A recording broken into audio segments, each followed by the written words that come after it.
सवाल यह कि जब इतनी सिक्योरिटी फोर्स से इतना जाल बिछा है तो ये फिर दहशतगर्द आते कहां से हैं भाई? इन दहशतगर्दों को रास्ता देता कौन है? ये इतना गोला बारूद कहां से आ रहा है कि मार्टर इस्तेमाल हो रहे हैं, वहां पर मिसाइल इस्तेमाल हो रहे हैं, एंटी एयरक्राफ्ट इस्तेमाल हो रही है वहां पर, ये कहां से आ रही है? कौन इनको एंट्रियां देता है? कौन इनको दाखिल करता है? कौन इनको निकालता है? इन सवालात के जवाब देना रियासत की जिम्मेदारी है, उनकी जिम्मेदारी है। हम अपने बच्चों को इसलिए नहीं पालते कि दहशतगर्दों के लिए निमाना बना दे, लुकमा बना दें। हम बच्चे अपने इसलिए नहीं पालते जवान कि दहशतगर्द आए हम पर मुसल्लत हो, हमारे बच्चों की जानों को जाया करें, बच्चों की जानों से हमारी खेलें।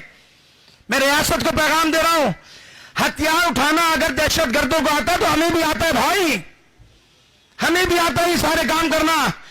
सिर्फ इस मुल्क की आबरू के लिए, उस मुल्क की सालमियत के लिए हम अपने जवानों को हमेशा पारा चुनार में कहते हैं खामोश, सब्र करो, इत्मीनान का और सब्र का दर्ज देते हैं।